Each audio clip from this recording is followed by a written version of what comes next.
Kinematics का मतलब क्या होता है। तो अगर हम सिंपल वर्ड्स में कहें तो काइनेमेटिक्स फिजिक्स की वो ब्रांच है जिसमें हम किसी भी ऑब्जेक्ट के मोशन को यानी कि उसकी वेलोसिटी, एक्सेलरेशन, मोमेंटम, इन सब चीज़ों को स्टडी करते हैं।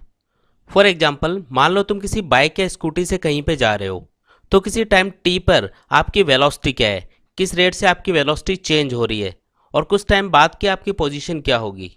तो फिजिक्स की जिस ब्रांच के अंदर हम इन सब चीज़ों की स्टडी करते हैं उसे ही हम काइनेमेटिक्स कहते हैं। अब हम काइनेमेटिक्स से रिलेटेड कुछ बेसिक टर्म्स को स्टडी करते हैं। इसमें सबसे पहली टर्म है रेस्ट।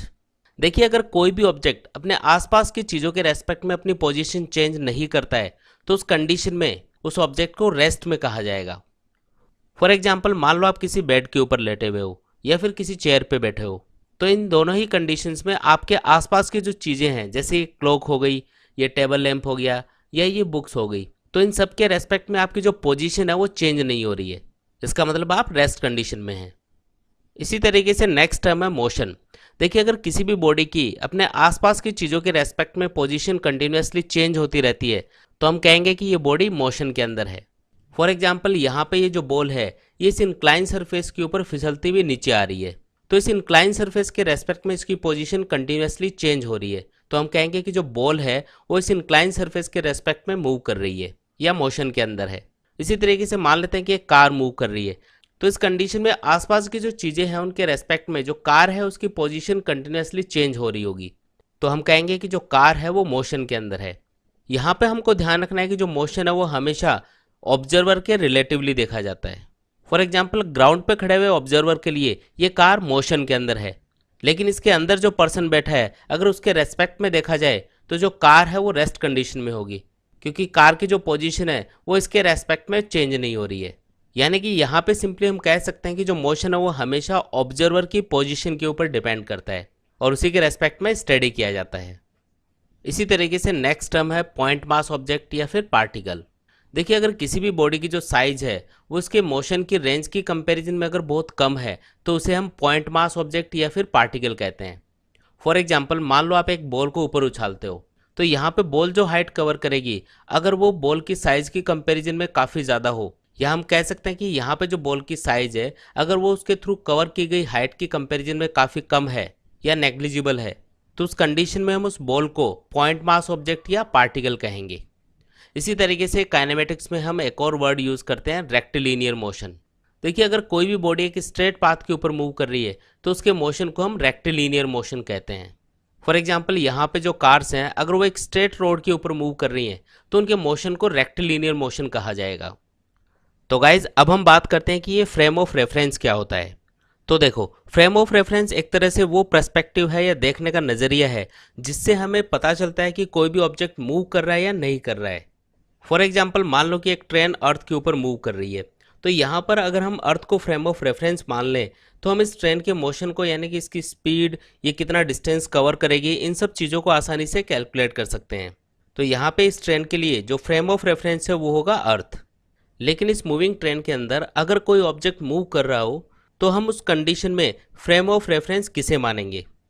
फॉर एग्जाम्पल, मान लो कि आप इस मूविंग ट्रेन के अंदर हो और आपके हाथ में एक बॉल है जिसे आप ऊपर उछालते हो, तो उस बॉल के मोशन को स्टडी करने के लिए हम फ्रेम ऑफ रेफरेंस किसे चूज़ करेंगे।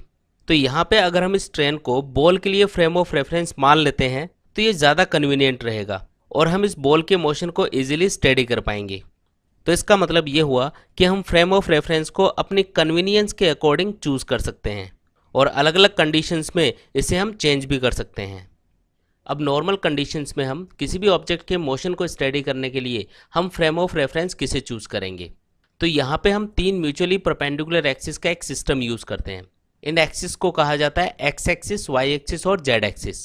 साथ ही इसमें एक ऑब्जर्वर कंसिडर किया जाता है जो कि इन तीनों एक्सिस के इंटरसेक्शन पॉइंट पे होता है, जिसके पास में एक क्लॉक होती है और उसकी हेल्प से वो किसी भी ऑब्जेक्ट की पोजीशन, डिस्प्लेसमेंट और एक्सेलरेशन को टाइम के साथ में कैलकुलेट कर पाता है।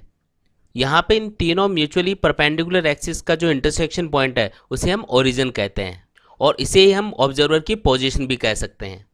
यानी कि सिंपली हम यहाँ पे कह सकते हैं कि जो फ्रेम ऑफ रेफरेंस है वो 3 म्यूचुअली परपेंडिकुलर एक्सिस का एक कॉम्बिनेशन होता है जिन्हें हम एक्स एक्सिस, वाई एक्सिस और जेड एक्सिस कहते हैं। इन तीनों एक्सिस का जो इंटरसेक्शन पॉइंट है उसे हम ओरिजिन कहते हैं। इसी ओरिजिन के ऊपर ऑब्जर्वर की पोजीशन कंसिडर की जाती है। साथ ही ऑब्जर्वर के पास में एक क्लॉक होती है जिसकी हेल्प से वो किसी भी ऑब्जेक्ट के मोशन को यानी कि उसकी वेलोसिटी, एक्सेलरेशन और उसकी पोजीशन को डिफाइन कर सकता है।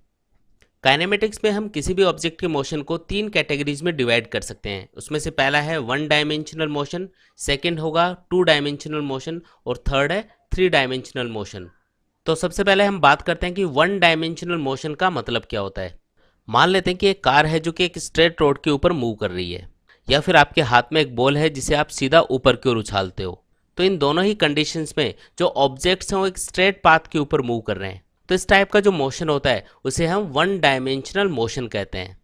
फॉर एग्जाम्पल मान लेते हैं कि एक ऑब्जेक्ट है जो कि एक्स एक्सिस के अलोंग मूव कर रहा है।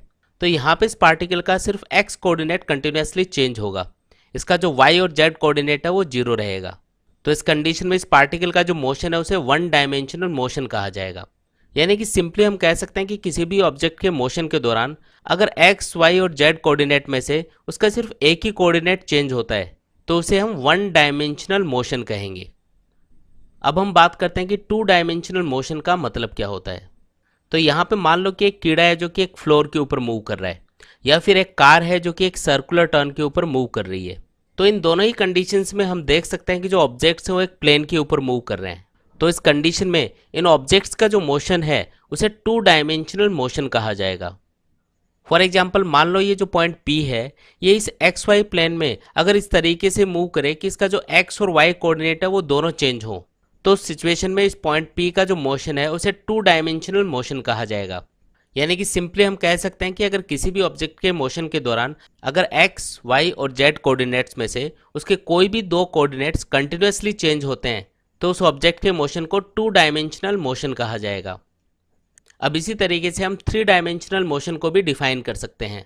मान लो कि एक चिड़िया है जो कि आसमान के अंदर उड़ रही है। तो ये जो चिड़िया है ये आसमान के अंदर रैंडमली किसी भी डायरेक्शन में उड़ सकती है। या फिर एक और एग्जांपल लेते हैं, मान लो किसी कंटेनर के अंदर हमने एक गैस फिल की हुई है।